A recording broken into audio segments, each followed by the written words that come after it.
All right.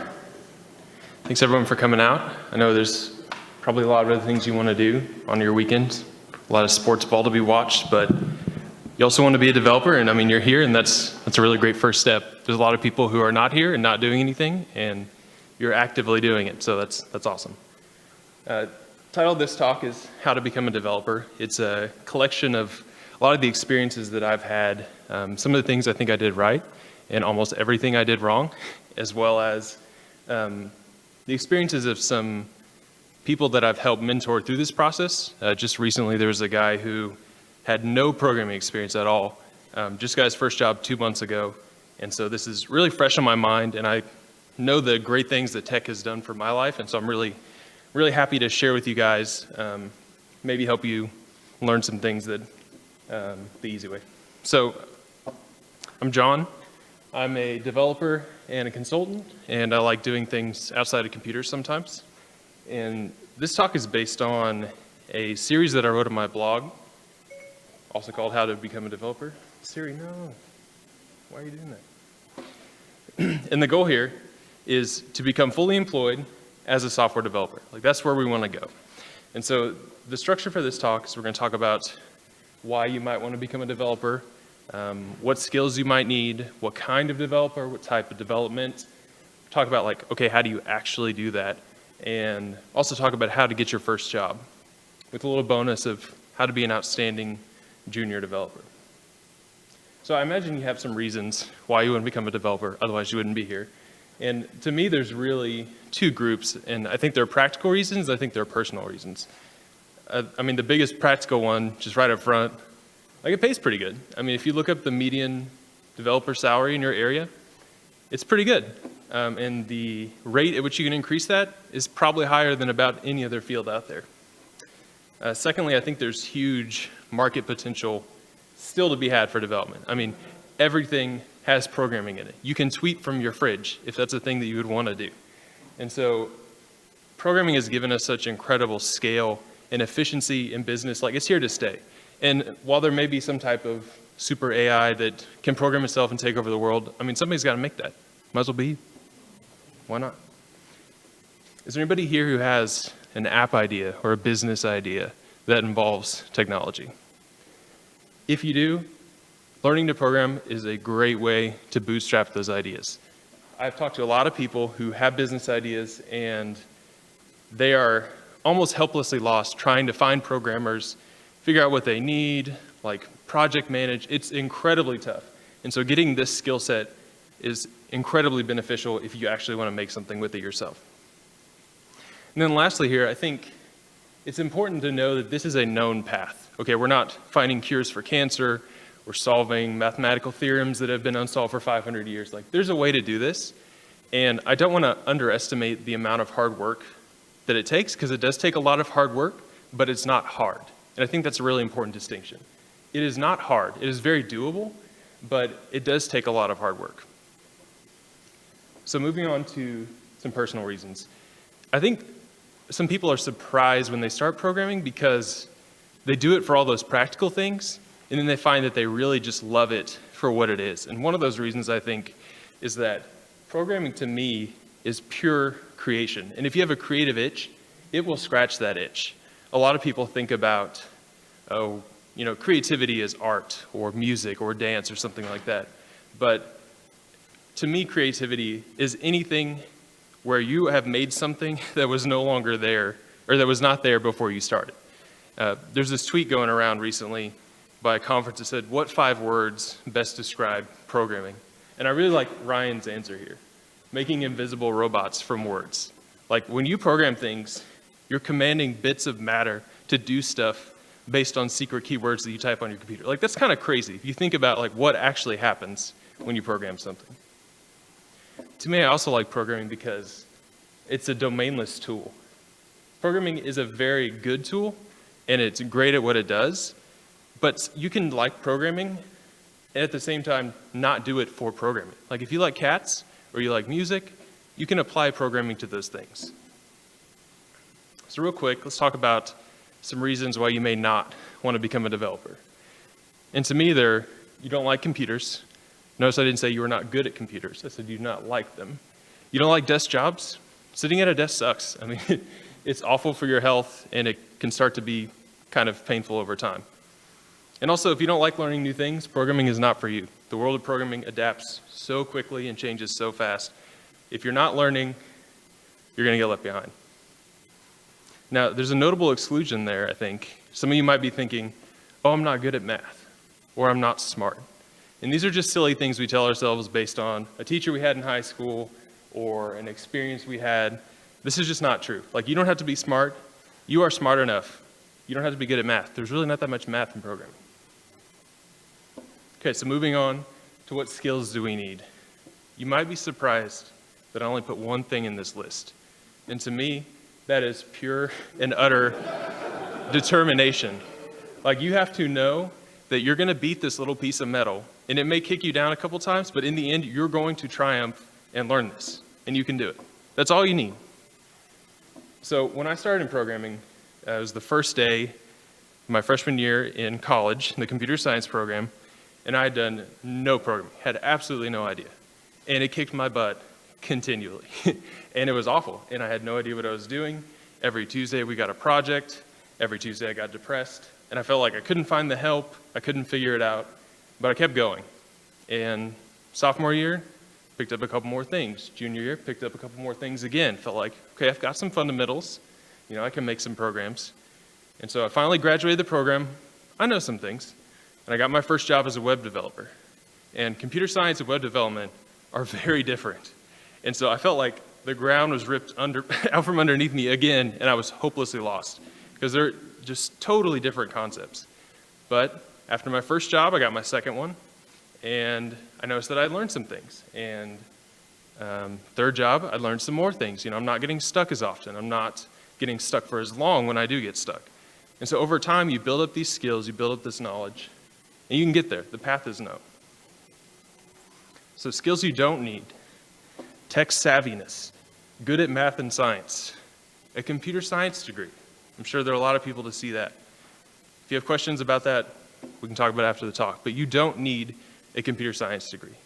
I had a friend of mine who gave me an analogy that I really liked, and he talked about being a welder versus a material scientist. And to me, programming is like being a welder. You have tools, it's a skill and a craft that you learn how to do. Now, if you want a computer science degree, I relate that more to material science. You're discovering new materials. You're worried about the theory of how things work. Now, would a material science degree help you as a welder? Probably, but it's not required. And so if that's something that interests you, go for that degree. But it's not a prerequisite. Again, it's not hard, but it takes a lot of hard work. There's this blog that I found that said, "This is why learning Rails is hard." And they had this mind map of skills you have to pick up. And that's kind of daunting, and I don't show you that to freak you out. But there's a lot of things there. But the thing is, you don't start eating the whole elephant. You do it one bite at a time. And so you pick up the first node, maybe on each of those things. Then maybe you get the second one and the third. And over time, you build up this really impressive knowledge of skills because the web is continually evolving, and there's much more to learn than there was 5, 10 years ago. So let's talk about what kind of developer we want to be. Development is kind of like music in that music has genres and instruments. You might, if you wanted to be a musician, you'd say, I want to be an electric guitarist in a rock band, or I want to play bass in a jazz trio. And development has very similar things. Just like music has genres, programming has types of applications. And before somebody gets really angry in the chat, this is a simplified view. There's probably more things are left out, but just for our sake of conversation, I put them in these 4 groups. The first one I'm calling websites. And this term might confuse you, but to me, this is what a website is. You can actually go to this link, it's still up. It's just like you would have a filing cabinet with physical drawers. A website is just virtual documents with links to flip the pages. Now, we kind of colloquially use this term for things like this, which I'm calling web apps. So Facebook, Gmail, Slack. And web apps are things that are interactive. So you have an account. You're submitting data. The data you get back is contextualized to you specifically. Next, we have native apps. You know what these are. This is your Slack client. For your desktop, these are the things on your phone. And the fourth one I'm just calling generic Internet of Things. This is more the like device sensory kind of communication stuff. So out of all of these, you want to make web apps. And the reason you want to do this is because web apps are really at the core of all these other things. The skills you pick up making a web app will either directly or indirectly transfer to whatever you're doing. If you want to make a mobile app, that data is coming from somewhere. It's coming from an API, it's coming from a web app. You want to do Internet of Things, that's like all APIs, like things talking to each other. So web apps is an amazing place to start. Don't make websites. Websites are dead, and you don't want to do that. Okay, so what kind of development do we want to do?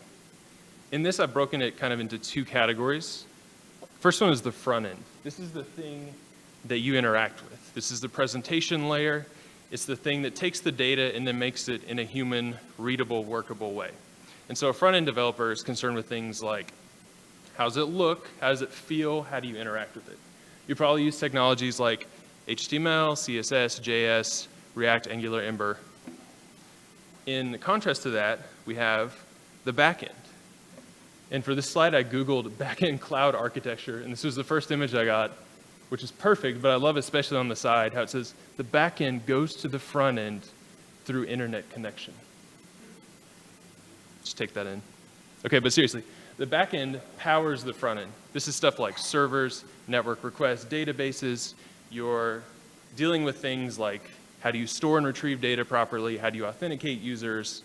You use something maybe like Ruby, Python, Rails, Node. And so do you want to be front end or back end? That's a good question. The answer is yes. You want to be what we call full stack. By learning this incredible breadth of skills, you'll have everything you need to specialize in whatever you end up wanting to do. If you saw Ryan's talk a couple weeks ago in an interview and he talked about T-shaped people, you want to build the top of your T. You want to have exposure to this wide variety of things. And over time, you'll be like, I really like building reactive front ends, or I really like doing database stuff. And so you'll build the stem of your T and really start to specialize down in one particular area. Okay, that's enough theory. You guys want to know how do I actually do this? So let's talk about that. First thing you need to do is choose your tool. Now this can be kind of daunting. There are a lot of programming languages out there. It's a lot of information.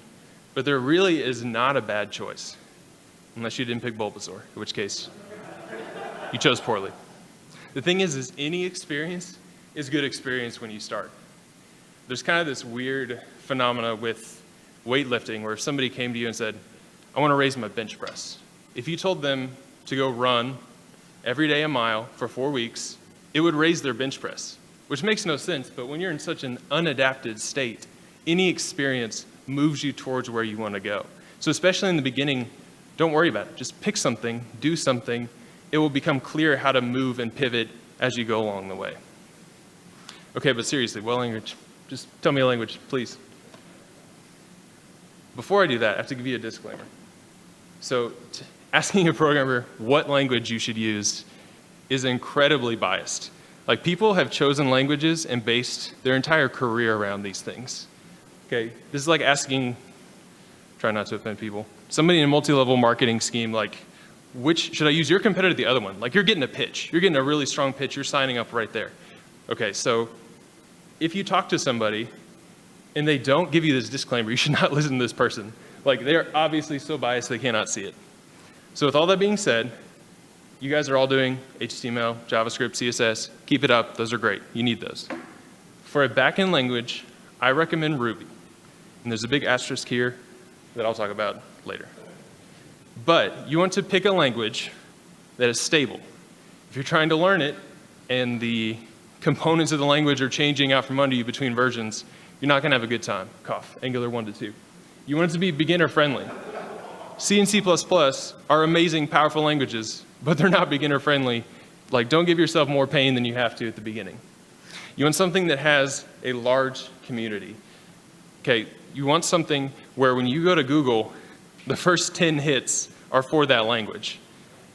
You don't want to start learning something and then you go to get that job and they're like, I've never heard of that. Like you picked randomnoun.js, like 5 people use that in the world. You want something that has a web framework because you want to make web apps. And you want something that has been around for a while, but is still being maintained. And that's kind of a balance that you have to work, but it's important that it's continually being improved, but it's not changing so fast that it's going to blow you out of the water. So all that being said, I think all these are good languages to choose from. Someone is angry in the chat saying, .NET and Node are not a language. We can't hear you, so stop yelling. Just don't pick PHP. Just please pick one on the left. If you pick PHP, that's fine. Like you'll learn eventually. Sometimes bad experience points you towards good experience. Pick something you can make web things with. That's like the general point. Okay, so you picked a language, how do we do this? Step one is to learn the language itself. If I said, okay, we're gonna write a passionate political essay in German, but you don't know any German, you're gonna have a bad time. So you wanna learn the grammar. You wanna learn the words themselves, how to put them together. Then we'll talk about sentences. Then we'll talk about ideas and themes. You gotta learn the language yourself, or you're gonna be tripping over yourself trying to do stuff. So work through the language, and then make CRUD apps. This is both a description of the quality of your apps and the type of app itself. If you didn't know, CRUD stands for Create, Read, Update, Destroy. Okay, this is like a Facebook feed. You make posts, you edit posts, you get your posts back, and you can delete them. After you do that, you're learning the language, you're learning the tools around the language. Third, there's some concepts outside of CRUD that you need to become familiar with. These are things like APIs, database, CSS and JS frameworks, Bootstrap, Foundation, React, all that kind of stuff. I made this doc for somebody who is trying to go through this process. And it's not complete for sure, but there's some extra stuff in there if you're interested and you want to go look at it. And I don't think you have to do these three things like in order. Like do them at the same time. Learn some language stuff, make some CRUD apps, investigate something you don't know, and repeat. And just keep building and building on your knowledge. Okay, let's talk about getting your first job. Now, I'm going to quote myself, being quoted by Ryan, who's quoting me originally, when I say, this is probably the hardest part in the whole process, because there are a lot of things outside of your control with company logistics, the person that's interviewing you, where you're at in the world and where you're applying. Like, there's a lot of things out of your control here, but there are a lot of things that you can do. So here's some to-dos. Get a developer social media presence. Okay, this is Twitter. You are following major people in your framework. You're following the framework itself. If the framework has a new release, bam, you're smashing that retweet button. If I go to the internet and I put in your name, I want to see, oh, this person is in the developer world. Like, not that they're good or they're bad, but like they're at least in the same world that I am. If you don't have a blog or personal site, this is a great first thing to make as a CRUD app. Attend meetups like a fiend. You're already doing that, so congrats. Find the language that you're doing. If you're doing Python, Ruby, JS, go to that meetup every single time and talk to people. Okay, networking is like this big scary word. Like, find a nice person and go be nice to them and talk about development stuff. That's all you have to do. If you can, contribute to open source. It can be a little intimidating and tough to get into, but people, you think like, oh, how am I going to work on Rails, like the framework? That sounds insane. But go read their documentation and fix typos. People love this. If you're like, hey, fix some typos, this is grammatically wrong, they love that kind of stuff. And it looks good on your GitHub. If someone's looking at your GitHub, they're not going to go look at what you did. They're just like, oh, he forked Rails? That's amazing. Like, he's working in Rails. Next step, have a GitHub. These are the big three: GitHub, Twitter, blog, or personal site. Answer questions on Stack Overflow. Now, I don't know a lot of people who are looking at Stack Overflow rep as like a metric, but it's hard enough to solve your own problems. Reading someone else's description and solving their problem is even harder. So if you get good at that, when you jump into a random code base at your new job, you'll be right at home. And then lastly, and probably the most important, make as many stupid apps as possible. Like as many, like dozens, hundreds if you can. And just absolutely dumb stuff. Like when Trump tweets, it emails your grandma. Just like literally anything you can think of, make an app out of it. Okay, so getting back to the first job. We've done all that stuff, we're prepping. What do we do? Step one, talk to recruiters. I got my first job through a recruiter. I don't even know how they found my email. She called me up one day and I got my first job through her, so that was great. They're recruiters that come to a lot of these meetups. Like, go talk to them, see, who's hiring, what stack are they hiring for, what kind of roles are you seeing in this city. Do all the normal job stuff. I mean, you're making resumes and cover letters and sending out cold emails, applying on job boards. Just do all those extra things, as the conventional job wisdom. Watch Ryan's talk on interviewing. Interviewing is an important part of the process. Tap your network. I hate this phrase, but go talk to the people that you talk to at the meetups. That's really as easy as it is. Like Ryan also mentioned, all my best jobs have come from a friend of mine telling me about it. Like, I had no idea it even existed. And they're like, hey, John would be good for this. And it works. That's how you're gonna get your best job. Okay, now coming back to the asterisk. In all transparency, Ruby is not big in the Oklahoma scene right now, company-wise. If your goal is to get a job in Oklahoma City, you're probably better off, as much as it pains me to say, doing .NET or Java, something JS-based, just because that's who's here in the city. And if you want to get your first job, it's probably, you should be learning the things that are here. I will say that I think the quality of jobs is higher in tools like Ruby. Like if you want to be sitting at a coffee shop downtown with your MacBook, you're not going to do that at like bigcorporation.js. That's just not going to be how it is. But getting your first job is really important. It's really easy to pivot after that. And remember, any experience is good experience. Okay, let's talk about how to be an outstanding junior developer. So you got your first job, you're really excited. Step one, communicate really, really, really, really well. Communication covers a multitude of sins. You're probably going to be working with some senior developer or a boss who's trying to coach you along the way. Communicate really well with them. Does anybody remember this? We're going to do a little good idea, bad idea. For communication, it errored. The page won't load. I'm stuck. All these things require the person to ask you a question again to get more information. When you're communicating, try to give them all the information you have so they can immediately start on your problem. It'll save time and also help from frustrating both of you. So I made a little Mad Lib for us. It goes like this. I'm working on blank, but when I try blank, blank happens instead. I've tried blank, blank, and blank, and looked at blank and blank. Example of this. I'm working on the user password reset bug. When I try to generate a password reset link, the user's token is already empty. I've looked at where the token is set, and I can see the token in the database, but the token is missing on line X. If you send me this, I know what you're doing, I know what you've tried, I know where you're at, and like telling me, hey, it's on this line, we can jump right there and start working on the problem. The next thing is to hone your Google foo. You think you can Google, but you cannot. You will learn. Googling well is a skill as much as being able to write Ruby. Okay, sometimes you just want to paste that whole bad boy in there. Just copy, paste, bam, first hit. That works well. Now, you want to remove project-specific info. Google does not know what undefined function, who's that Pokemon, it's Pikachu is, except that I already Googled it to make the slide, so it does. So you want to remove that kind of stuff. Undefined function Ruby, much better results. Next, use a try timer. I've worked places where this is specifically said, and in other places where it's kind of up in the air, but this is the amount of time you work on something before you ask for help. This could be 15 minutes, 30 minutes, an hour, whatever it is. And you want to give it your best shot and try and figure it out before you ask for help. Now, the important thing is, let's say you hit a problem, you get help, you're frustrated, but you move on, and then bam, a new error. What the tendency is to go ask for help immediately again. But reset the timer, try it again, remember to relax, take breaks if you need to, because the important part is you learning how to solve your problems, not finishing the task at hand. Like when you finish task A, they'll give you task B.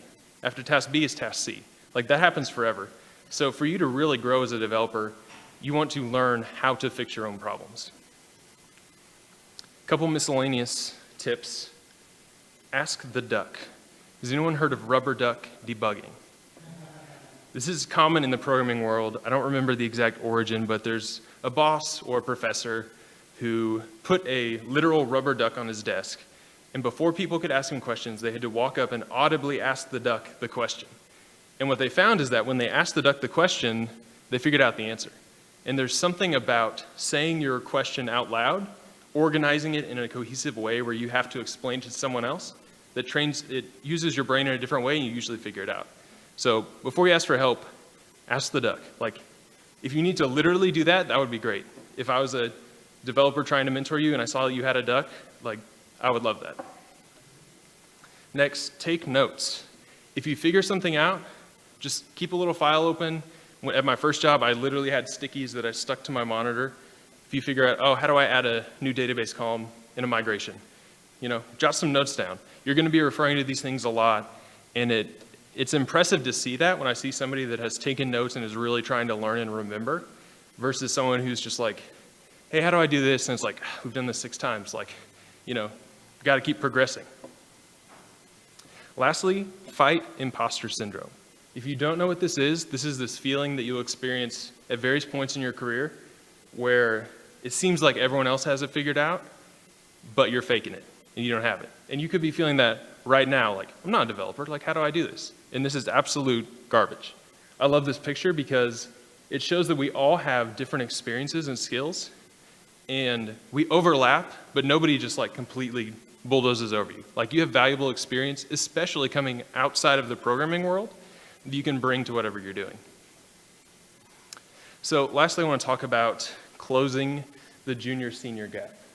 And a lot of people, when they think about these loose terms of junior and senior developer, they think, oh, the senior has all this knowledge, they have all this experience where they just know the answer. Like, they see something, it's just boom, they know it.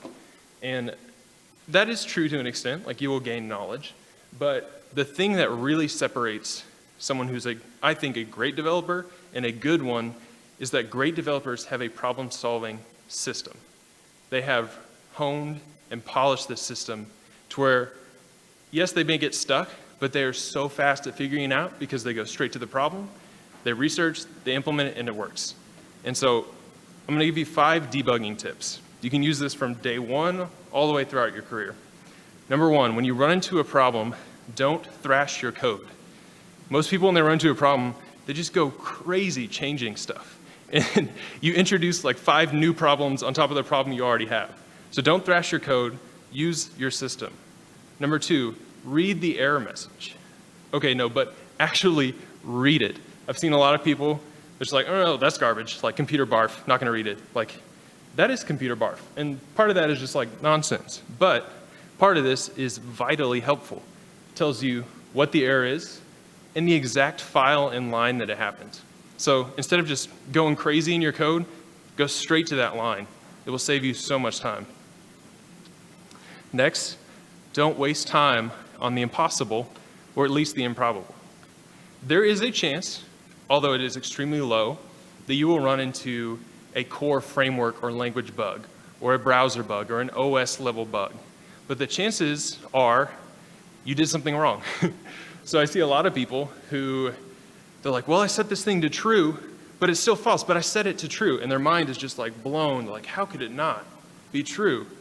And so instead of saying, how could this not be true, say, how could this not be true, thinking emoji. Like, engage your brain and start to work through the system of like, okay, it's not true, accepted, how do I make it true?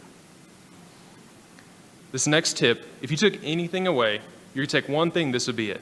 When in doubt, print more out. I do this every single day. Print stuff in your code. This shows you line by line what's happening, what's the data coming in, what's the data going out. Countless times, somebody will be like, oh, it just doesn't work, doesn't work, doesn't work. I'm like, okay, print the first line of your function. And they're like, oh, it's not being called. It's like, you spend so much time, and it's like your function's not even being called. So like, see exactly where you are, what's the data going in, what's the data going out. This will drastically speed up what you're doing. Okay, lastly, take it one step at a time. Even to this day, if I'm going to implement, say, a new feature in a web app, I will set up the route and the template and print the word hi to myself. And I will see that I can see the word hi on the screen before I do anything else. There's this tendency to like just going crazy in the code. I did this in school all the time. I'd get a project and for 3 hours, just going hard. Be like, all right, time to run. Fails. It's like, well, what did I expect? I typed for 3 hours and didn't check anything. Take it one step at a time and print it out. Trust me, print it out. So to wrap up, I know I've thrown a lot of things at you, but I hope there's some direction and some belief you can get that you can do this. Lots of people have done it. I did it and struggled terribly. Hopefully you can learn from my mistakes. But in the end, you just got to believe you can do it and just get after it every day. A couple references for you. If you want to try Ruby, that's a great link. The Rails tutorial that I mentioned, like every Rails developer in the world has gone through that book, and it's amazing. Even if you don't end up choosing Rails, like that's probably still a good book to go through. That's the link to my extras doc, and then to Ryan's interview if you didn't see that talk. I'm at John Mosesman about everywhere on the web. If you want to talk, I'd be happy to talk with you, help you in any way I can. And with that, let's have some questions. Yes? Hi.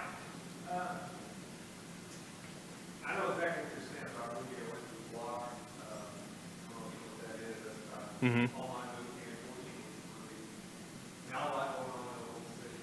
And I was just kind of wondering, what kind of, as far as the learning path goes, what I should do as far as learning something that is more below basic like .NET. Should I go through the freeCodeCamp front-end certification and then start learning C# and going through .NET? How would you approach that?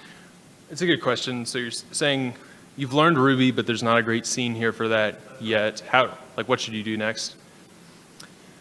I would say, I think picking another language is probably good. I think you'll find that a lot of the things you did in Ruby will directly transfer. Like the syntax is a little different, but the concepts are there. Like I said in the talk, I don't think it really matters which one you pick. I would talk to recruiters and see, who's hiring, whether that's .NET or something JavaScript based or whatever. In the meantime, so let me ask, what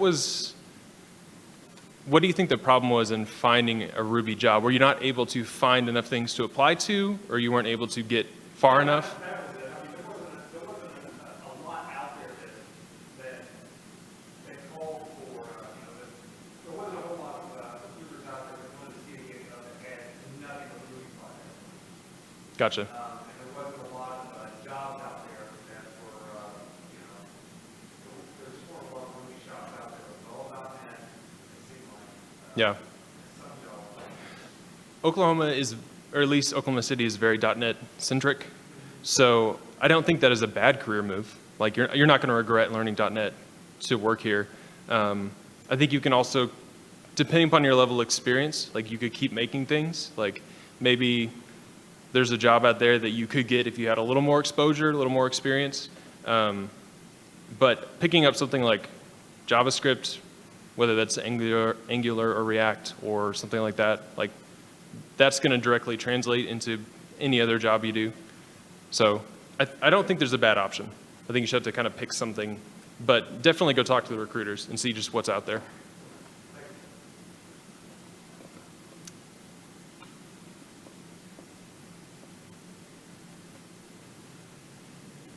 Anyone else?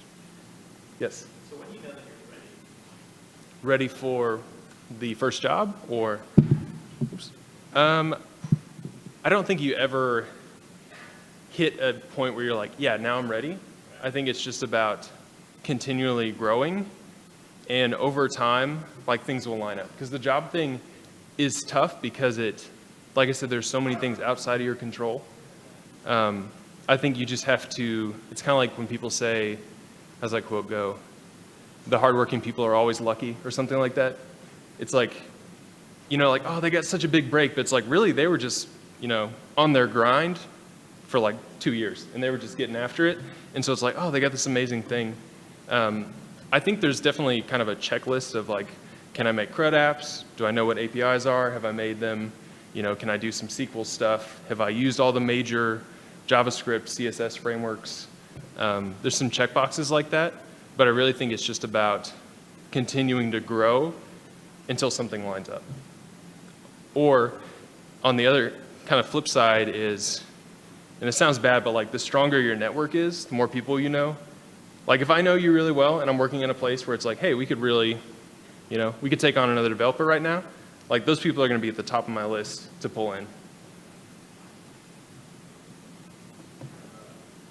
Yes. Like you were saying, the difference between developing web apps and Mm-hmm. computer science. Have you ever had to use your favorite recursion in a web app? The question is, it's a good question. Have I ever, based on my computer science background, basically have I ever like directly used that in a job?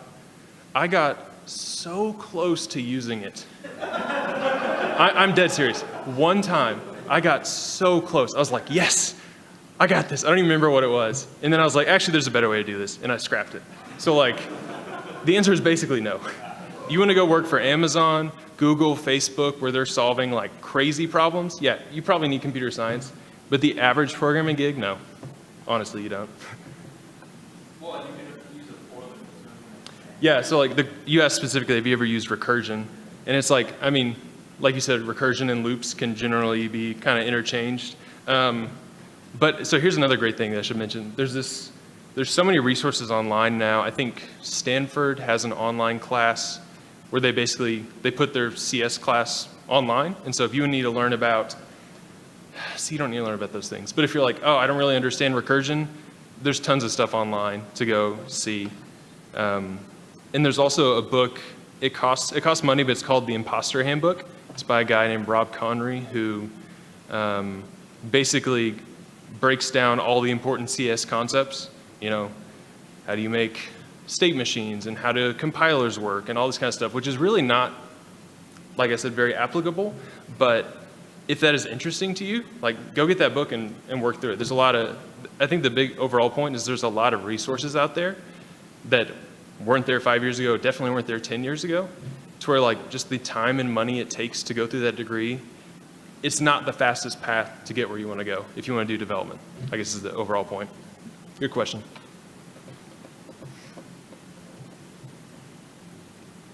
Anybody else? All right, thank you.